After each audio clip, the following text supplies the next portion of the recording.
మన inner peace YouTube ఛానల్లో ఒక యోగి ఆత్మకథ సెషన్స్లో శ్రీ పరమహంస యోగానంద గారి దివ్య ఆశీస్సులతో శ్రీ పరమహంస యోగానంద గారి దివ్య చైతన్యంతో మమేకమవుతూ ఈరోజు మన ఎపిసోడ్ని స్టార్ట్ చేసేద్దాం. మనం లాస్ట్ ఎపిసోడ్లో శ్రీ లాహిరి మహాశయులు తనువు చాలించిన విషయాన్ని గురించి మనం తెలుసుకుందాం. అలాగే లాహిరి మహాశయులు నిర్యాణాన్ని గురించి అద్భుతమైన వివరాలు అనేకం ఉన్నత స్థితిని అందుకున్న స్వామి కేశవానంద అనే శిష్యుల నోటి మీదుగా యోగానంద గారు విన్నారు.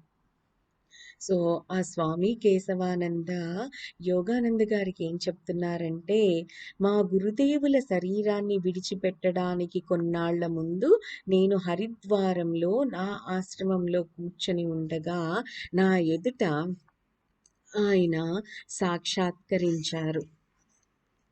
వెంటనే కాశీకి రా, ఈ మాటలతో లాహిరి మహాశయులు అదృశ్యమయ్యారు. వెంటనే నేను రైలు ఎక్కి కాశీకి బయలుదేరాను. మా గురుదేవుల ఇంట్లో చాలా మంది శిష్యులు చేరి ఉన్నారు.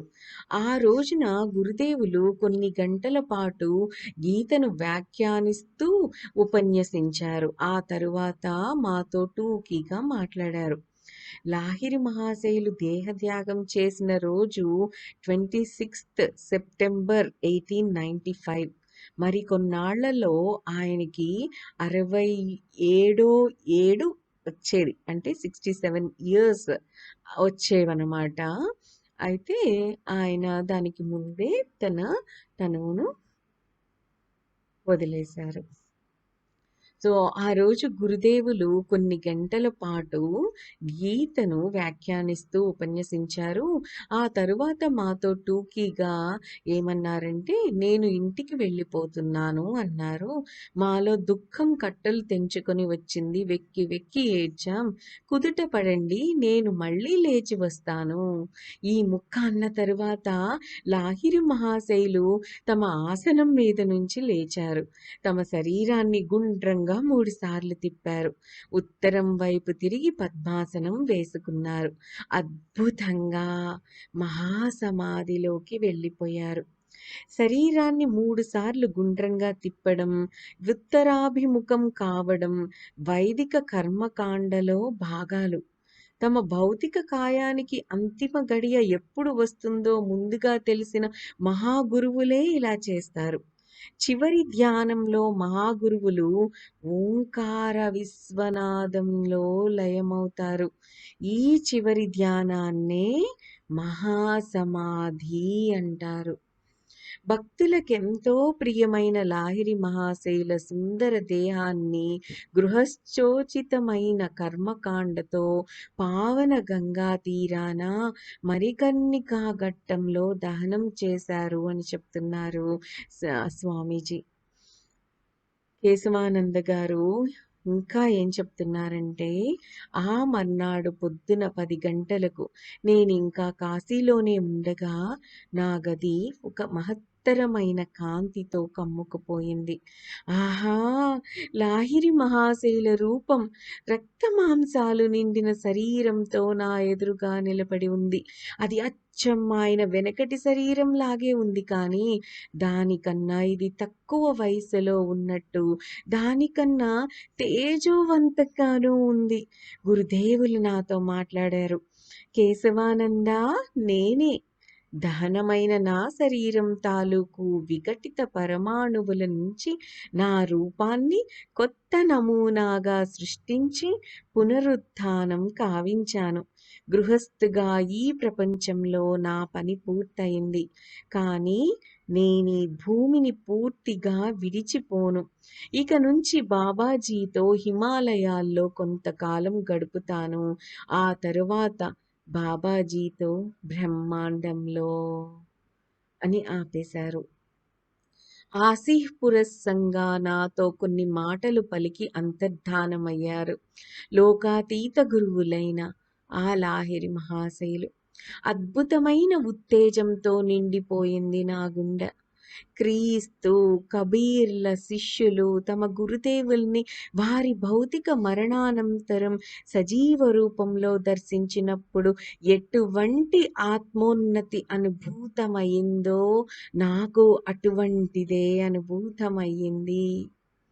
కబీరు 16వ శతాబ్ది నాటి గొప్ప సాధువు. ఆయన అసంఖ్యాక శిష్యుల్లో హిందువులు, ముస్లింలు ఉండేవారు.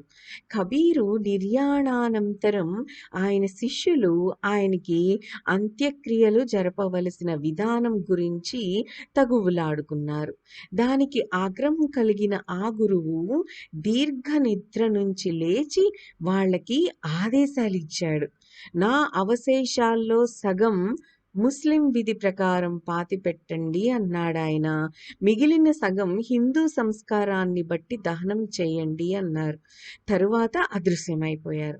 అప్పుడు శిష్యులు ఆయన శవం మీద కప్పిన గుడ్డ తీసేసరికి అక్కడ అందమైన పువ్వుల బారు ఒక్కటి తప్ప ఇంకేమీ కనిపించలేదు వారికి. వాటిలో సగం తీసుకుని ముస్లింలు మఘార్లో భక్తి శ్రద్ధలతో సమాధి చేశారు. వాళ్ళు ఇప్పటికీ ఆ సమాధికి మొక్కుతూ ఉంటారు.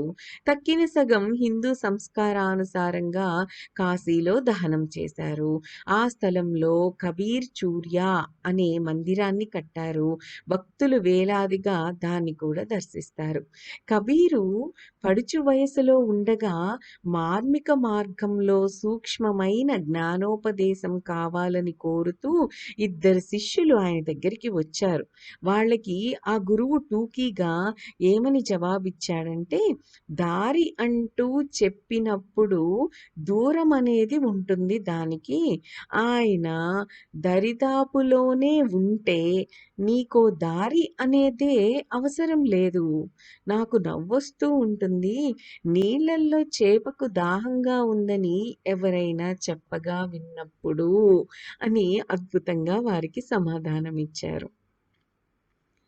అయితే మళ్ళీ మన స్టోరీలోకి వెళ్ళిపోతే కేశవానంద గారు ఇంకా ఏం చెప్తున్నారంటే యోగానంద గారికి, ఆశీఃపురస్సంగా నాతో కొన్ని మాటలు పలికి అంతర్ధానమయ్యారు లోకాతీత గురువులు, ఆ లాహిరి మహాశైలు. అద్భుతమైన ఉత్తేజంతో నిండిపోయింది నా గుండె.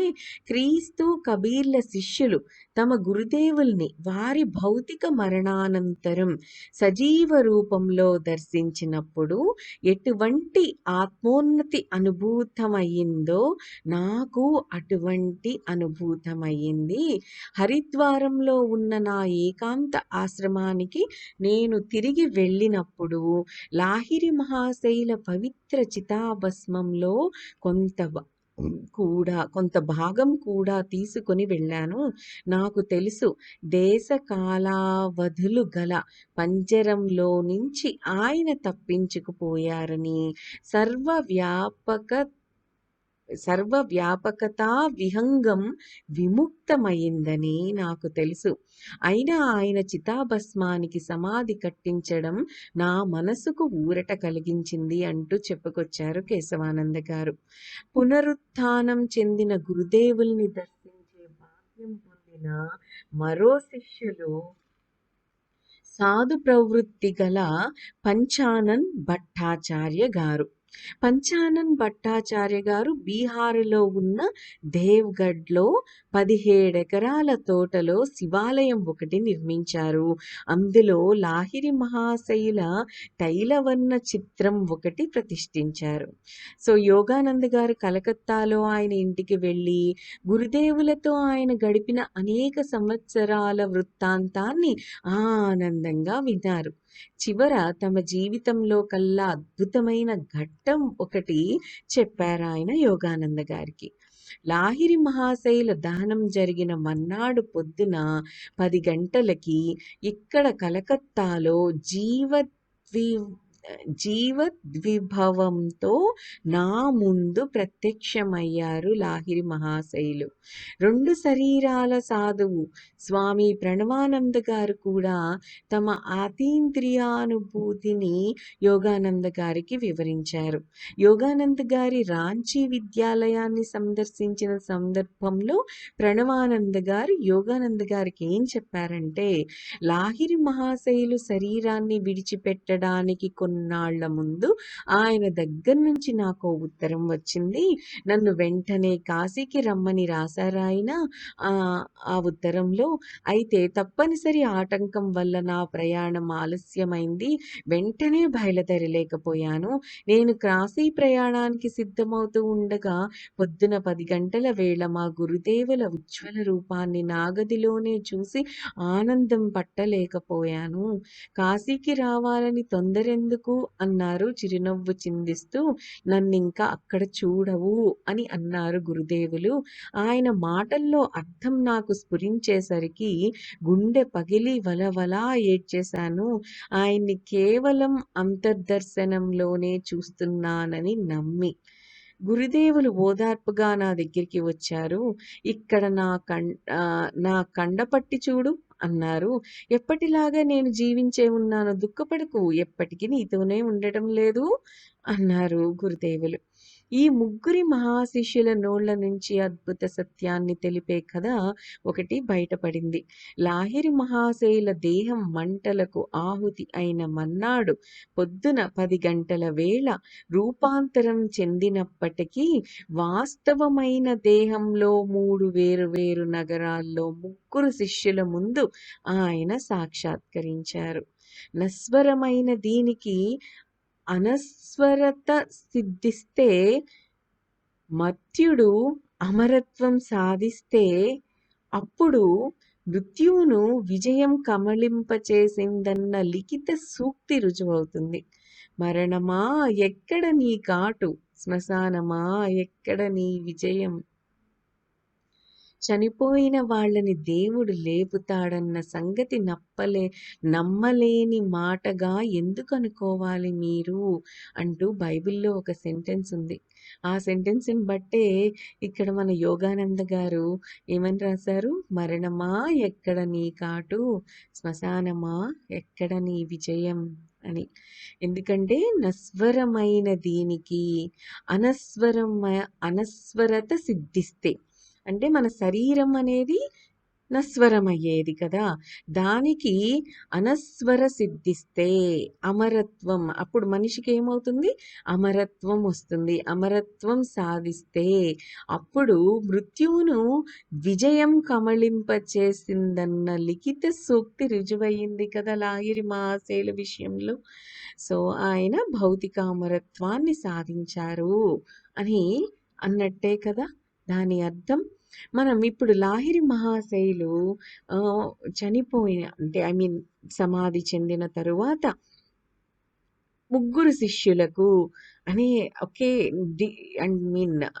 వేరు చోట్ల ఉన్న ముగ్గురు శిష్యులకు ఒకే సమయంలో భౌతికంగా దర్శనమిచ్చారు.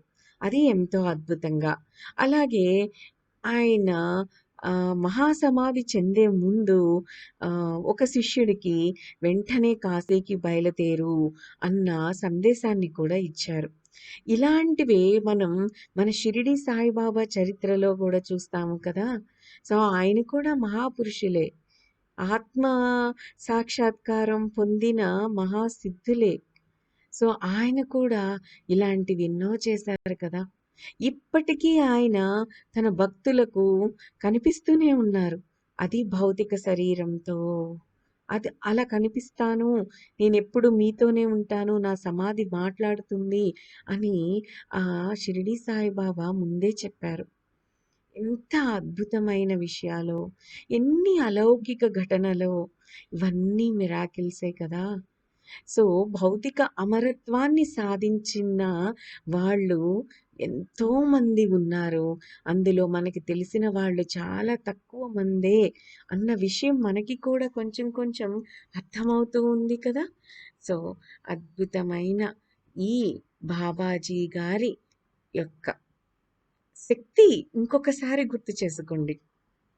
లాహిరి మహాశయులు పూర్వజన్మలో తనువు చాలించినప్పటి నుంచి మళ్ళీ జన్మించే వరకు, జన్మించిన తరువాత 33 సంవత్సరాలొచ్చే వరకు ఆయన వెంటే ఉంటూ, ఆయన అక్కడున్న పరిస్థితులన్నీ మార్చి తన దగ్గరికి తెచ్చుకొని, ఆయనకి పూర్వజన్మ స్మృతినిచ్చి, తరువాత ఆయనకి క్రియాయోగ దీక్ష ఇచ్చి, మధ్య మార్గాన్ని ఫాలో అవుతూ అనేక మందికి ఈ క్రియాయోగ దీక్షని ప్రసాదించు అని ఆశీర్వదించి పంపించేశారు. తరువాత శ్రీ యుక్తేశ్వర్ గారిని ఎన్నుకున్నారు. ఒక పుస్తక రచన చెయ్యమన్నారు. అలాగే నీ దగ్గరికి నేను ఒక శిష్యుణ్ణి పంపిస్తాను. పాశ్చాత్య దేశాల్లో మన సంస్కృతిని, ఈ జ్ఞానాన్ని అక్కడ వారికి పంచాలి. ఆ విధంగా ఆ శిష్యుణ్ణి నువ్వే తయారు చేయాలి అని చెప్పారు. ఆ శిష్యుడెవరో కాదు, శ్రీ పరమహంస యోగానంద గారే. ఇలా ఎన్నో అద్భుతమైన విషయాలను మనం తెలుసుకున్నాం కదా! ఆ అద్భుతమైన విషయాలన్నిటినీ చక్కగా నెమరు వేసుకుంటూ నేను ఇంకా సెలవు తీసుకుంటున్నాను. దట్స్ ఆల్ ఫర్ టుడే అండి. Have a great day. Thank you. Thank you. Thank you.